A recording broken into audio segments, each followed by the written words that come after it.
2024-এর নির্বাচন প্রহসনমূলক এবং ডামি হয়েছে বলে শুনানিতে স্বীকার করেছেন সাবেক সিইসি কাজী হাবিবুল আওয়াল। এই সংক্রান্ত এক মামলায় তাকে 3 দিনের রিমান্ডে পাঠিয়েছে আদালত। বৃহস্পতিবার ঢাকার chief metropolitan magistrate Mohammad Mostafizur Rahman এই আদেশ দেন। শুনানিতে ডামি নির্বাচনের কারণ হিসেবে রাজনৈতিক সমঝোতা না হওয়ার পক্ষে সাফাই দেন হাবিবুল আওয়াল।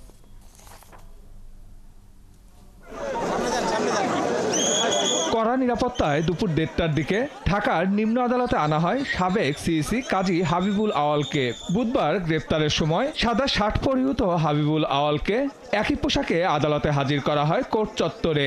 তার মাথায় ছিল হেলমেট, মুখে ছিল বিষণ্ণতার ছাপ। 10 দিনের রিমান্ড চেয়ে দুপুর 2টার দিকে তাকে তোলা হয় এজলাসে। এ সময় প্রায় 10 মিনিট আদালতের জেরার মুখোমুখি হন সাবেক এই সিইসি। বলেন তার সময় নির্বাচন প্রহসনমূলক ও ডামি হয়েছে।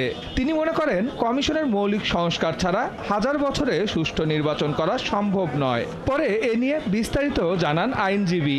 সে স্বীকার করেছে যে ওই নির্বাচনটা ডামি নির্বাচন ছিল এবং সেও স্বীকার করেছে যে ওই নির্বাচনটা প্রহসনের নির্বাচন ছিল। এটা সে স্বীকার করেছে এবং এই নির্বাচনের দায় সে সরকারের উপরে চাপিয়ে দেওয়ার চেষ্টা করেছে। নির্বাচনের সময় প্রত্যেকটা ইনকোয়ারি যারা হয় বিচারকদের দিয়ে ইনকোয়ারি করা হয়, কমিটি করা হয়, সেখানে 20,000 25,000 করে দেওয়া হতো। কিন্তু আপনি প্রত্যেকটা ইনকোয়ারি কমিটি যিনি তার সদস্য ছিল প্রত্যেককে আপনি 5 লক্ষ টাকা করে আপনারা তাদেরকে রিমুনারেশন দিয়েছেন। এইটা কেন দিয়েছেন? এটা সদুত্তর উনি দিতে পারেন নাই। শুনানিতে রাষ্ট্রপক্ষের আইনজীবীরা বলেন নির্বাচনের ফলাফল জালিয়াতি সহ নির্দিষ্ট একটি দলের পক্ষে কাজ করতে প্রিজাইডিং কর্মকর্তাদের অর্থ দেন সাবেক এই সিইসি।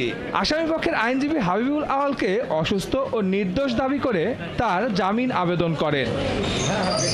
10 দিনের আবেদন করলেও আদালত কাজী হাবিবুল আওয়ালকে 3 দিনের রিমান্ডে পাঠায়। এই প্রহসন নির্বাচন করে সে এই নির্বাচনে টাকা আত্মসাৎ করেছে এবং সে ক্ষমতার অপব্যবহার করেছে এবং সে জনগণের সঙ্গে প্রতারণা করেছে এবং সে রাষ্ট্রদ্রোহীমূলক সংবিধান লঙ্ঘন করে রাষ্ট্রদ্রোহী কাজ করেছে এবং তার পরিপ্রেক্ষিতে তার বিরুদ্ধে এই রিমান্ডটা মঞ্জুর হয়। গত রবিবার কারচুপি ও প্রহসনের নির্বাচন করার দায়ে শেখ হাসিনা, আসাদুজ্জামান কামাল ও সাবেক 3 সিইসি সহ 24 জনের বিরুদ্ধে মামলা হয় শেরেবাংলা নগর থানায়।